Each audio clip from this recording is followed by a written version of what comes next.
तो चलिए फिर स्टार्ट करते हैं हम लोग चैप्टर नंबर 1 यानी कि nature and significance of management. सबसे पहले हम लोग समझेंगे इसमें कॉन्सेप्ट या फिर मीनिंग ऑफ मैनेजमेंट। तो मैनेजमेंट की अगर मीनिंग की बात की जाए तो ट्रेडिशनली मैनेजमेंट को क्या बोलते थे, तो ट्रेडिशनली मैनेजमेंट का मतलब होता था कि management is a process of getting things done through others.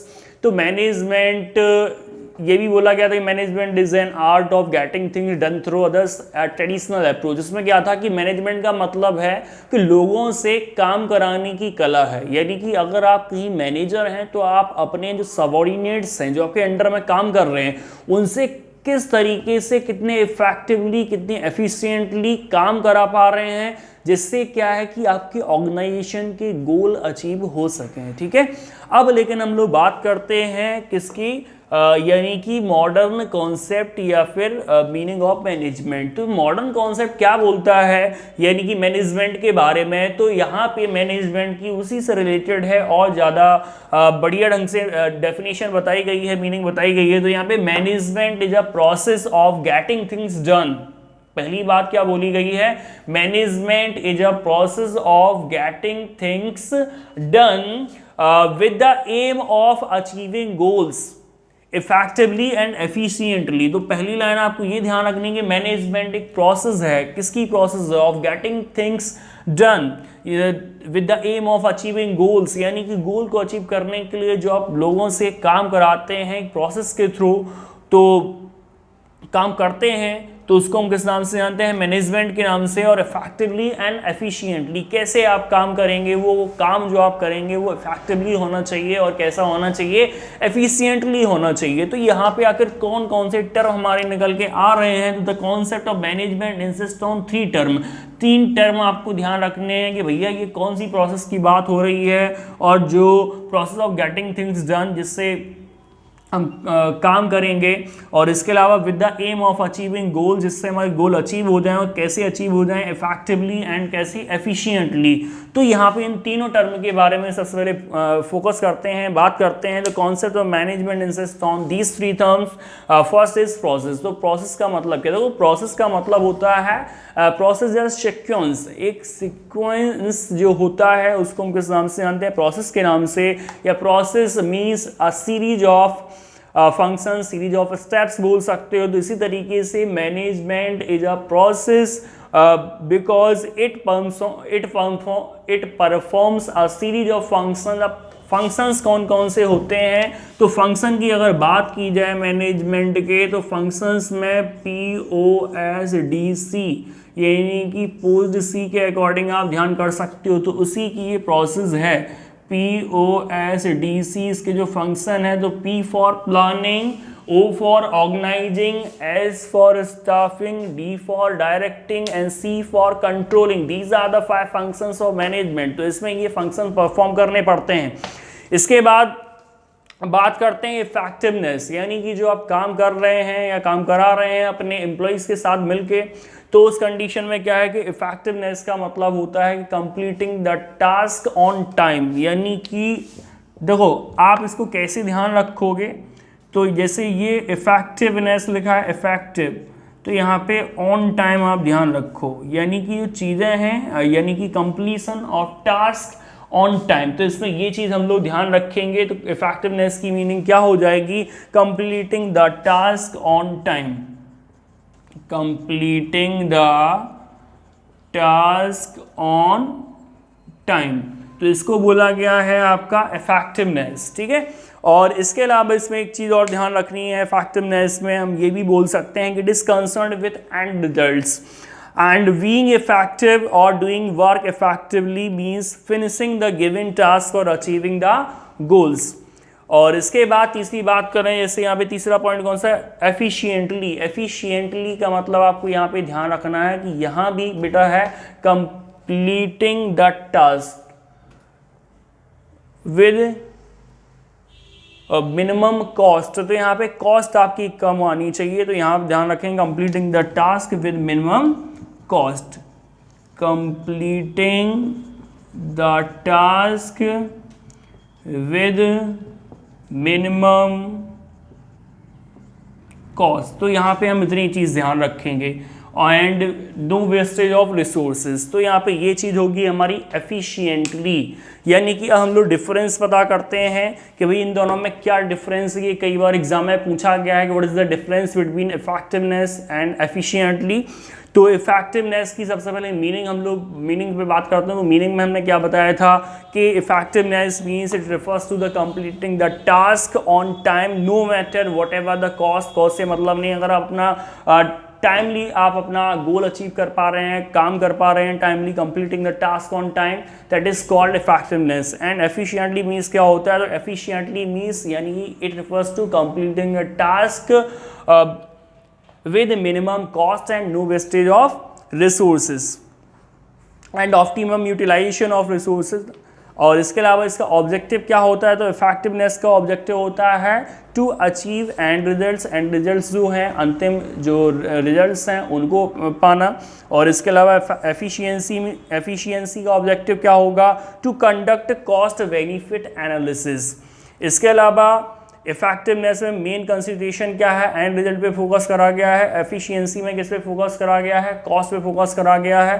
तो यहाँ पे एग्जांपल देंगे सपोर्ट डेट के। आज हमने आपको सपोर्ट डेट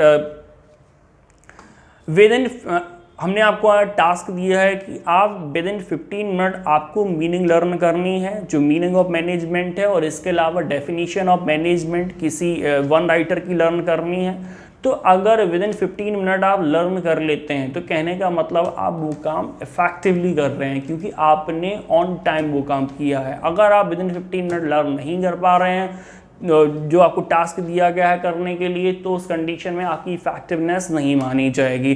तो सीधी सी बात, आप यही ध्यान रखो कि जो भी एम्प्लॉइज़ को टास्क दिया जाता है, जो भी काम दिया जाता है, अगर वो विद इन जो भी उन्हें टारगेट मिला हुआ है, अगर वो उतने टाइम पीरियड के अंदर वो टारगेट अचीव कर लेते हैं, तो कहने का मतलब है कि उनके काम में इफेक्टिवनेस है। ठीक है। और जितनी कॉस्ट बताई गई है, अगर वो कॉस्ट को भी ध्यान में रखते हैं, जैसे मान लो किसी गुड्स की 1 यूनिट के प्रोडक्शन की कॉस्ट जैसे बताई गई थी कि 8 रुपीज़ पर यूनिट आनी चाहिए। अगर उस एम्प्लॉइज़ ने विद इन 8 रुपीज़ उसकी कॉस्ट से 100 यूनिट प्रोड्यूस कर ली हैं, तो कहने का मतलब है कि वो उसके काम में एफिशिएंसी भी मानी जाएगी। तो यहाँ पर रिलेशन क्या है बिटवीन एफिशिएंसी एंड इफेक्टिवनेस? तो इसके बारे में रिलेशन में बात करते हैं। तो भैया दोनों ही ज़रूरी हैं, और दोनों को एक तरह से two sides of one coin, एक ही कॉइन के यानी कि 2 साइड्स बोली गई हैं, यानी कि एक ही सिक्के के 2 पहलू हैं जो ज़रूरी हैं किसी भी ऑर्गेनाइजेशन की सफलता के लिए। तो effectiveness and efficiency are equally important as being effective means completing the task. What it is not enough to just complete the task, it must be done correctly without any wastage of resources. The effectiveness and efficiency are the 2 sides of same coin, one without others is of no use। ठीक है। तो organisation के objective achieve करने के लिए दोनों की ही ज़रूरत है। आपको इफेक्टिवनेस पे भी फोकस करना है और एफिशिएंटली वो काम करना है विद मिनिमम कॉस्ट। इसके बाद बात करते हैं effectiveness and efficiency together lead to higher profit. और अगर दोनों आप साथ साथ लेके चलते हैं, दोनों का ध्यान रखते हैं, तो जिससे आपको हायर प्रॉफिट अर्न करने में हेल्प मिलती है। And prosperity of an organisation and failure of an organisation is due to an efficiency and effectiveness. तो किसी बिजनेस जो फेल हो जाता है, वो क्यों फेल हो जाता है? क्योंकि वो एफिशिएंसी का ध्यान नहीं रखते या इफेक्टिवनेस का ध्यान नहीं रखते हैं। ठीक है। तो बात समझ में आ गई होगी मुझे लगता है। मैं एक और एग्जांपल दे देता हूं। जैसे सपोर्ट डेट के हिंदुस्तान यूनिलीवर लिमिटेड कंपनी है, उसमें एम्प्लॉइज़ को टारगेट दिया गया है कि आपको सपोर्ट डेट की सोप मैन्युफैक्चर करना है, और एक एम्प्लॉई को टारगेट 1 डे में 100 सोप मैन्युफैक्चर करने हैं, 100 सोप यूनिट्स की जो भी हैं वो प्रोड्यूस करनी है, जिसकी कॉस्ट जो आनी चाहिए वो 8 रुपीज़ पर यूनिट आनी चाहिए। तो अगर कोई सपोर्ट डेट के एम्प्लॉई है, एम्प्लॉई अगर 102 सोप मैन्युफैक्चर कर लेता है 1 डे में, तो कहने का मतलब है उसमें इफेक्टिवनेस है या नहीं है? बिल्कुल इफेक्टिवनेस है, क्योंकि उसको टारगेट दिया गया था 1 डे में 100 प्रोड्यूस करने का, जबकि उसने 102 प्रोड्यूस कर ली, यानी कि विद इन टाइम कर लिया। दूसरी बात, अगर जो कॉस्ट बताई गई थी उसे 8 रुपीज़ पर यूनिट, अगर वो 7.50 पर यूनिट से प्रोड्यूस कर लेता है, तो कहने का मतलब उसमें एफिशिएंसी भी है, ठीक है, या फिर 8 रुपीज़ में करता है, जब भी एफिशिएंसी मानी जाएगी। अगर वो सपोर्टेड के 8 रुपये से ज़्यादा उसकी कॉस्ट आती है पर यूनिट कॉस्ट, तो उस कंडीशन में उसकी में एफिशिएंसी नहीं मानी जाएगी, ठीक है। तो इन दोनों में जो इफेक्टिवनेस और एफिशिएंसी है, वो इफेक्टिवनेस यानी कि completion of task on time पे फोकस करती है, और जबकि एफिशिएंसी जो है, एफिशिएंसी फोकस करती है completion of task with minimum cost and no wastage of resources and proper utilisation of resources. Okay, तो चलो फिर इसके बाद हम लोग बात करते हैं डेफिनेशन बाय डिफरेंट ऑथर्स ने क्या डेफिनेशन दी है, यानी कि जो भी मैनेजमेंट की डेफिनेशन है, तो आप कोई भी एक लर्न कर सकते हैं। तो इसमें कुल डेफिनेशन की बात करते हैं, जैसे कूड्स एंड ओडोनेल। तो कूड्स एंड ओडोनेल ने क्या बोला है, तो उन्होंने बोला है management is establishing an effective environment. तो मैनेजमेंट क्या एस्टैब्लिश करता है, कि इफेक्टिव एनवायरनमेंट एस्टैब्लिश करता है, किसके लिए, for people operating in formal organisation group. तो काफ़ी सिंपल डेफिनेशन बताई है इन्होंने कि management is establishing an effective environment for people operating in formal organisation group. तो एक जो फॉर्मल ऑर्गेनाइजेशन ग्रुप है, उसमें जो लोग काम कर रहे हैं, उनके लिए एक इफेक्टिव एनवायरनमेंट एस्टैब्लिश करना, वही मैनेजमेंट है, according to Koontz and O'Donnell. Next definition की बात करते हैं, तो जेम्स एल ने दी गई है। तो इन्होंने क्या, जेम्स ने डेफिनेशन दी है, इन्होंने बोला है management is the art of knowing exactly what you want your man to do and then seeing that they do it in the best and cheapest way. तो इन्होंने क्या बोला है कि management is the art of knowing exactly, management एक कला है, क्या जानने की कला है, knowing exactly what you want your man, कि आप अपने मतलब जो एम्प्लॉयज़ हैं उनसे क्या करवाना चाहते हैं man to do, and then seeing, और उसके बाद ये देखना दैट दे डू इट, कि वो इसको कितने बेस्ट एंड चीपेस्ट वे से कर पा रहे हैं, ठीक है। तो ये डेफिनेशन बताई है जेम्स ने। इसके बाद बात करते हैं एफ.डब्ल्यू. टेलर की। तो एफ.डब्ल्यू. टेलर ने क्या बताया है, तो काफ़ी इंपॉर्टेंट डेफिनेशन है एफ.डब्ल्यू. टेलर की, काफ़ी अच्छी डेफिनेशन है। इन्होंने क्या बोला है कि management is the coordination of all resources. यहाँ पे कौन से रिसोर्सेज की बात हो रही है, जो फिजिकल रिसोर्सेज हैं या फिर जो फाइनेंशियल रिसोर्सेज हैं, तो और फिजिकल, फाइनेंशियल, और इसके अलावा हम बात करें तो जैसे कि ह्यूमन रिसोर्सेज, तो इन सभी का मैनेजमेंट, इन सभी कोऑर्डिनेशन। तो यहाँ पे management is the coordination of all resources, physical, financial and human resources through the process of planning, organising, directing and controlling in order to attain stated objective, ठीक है।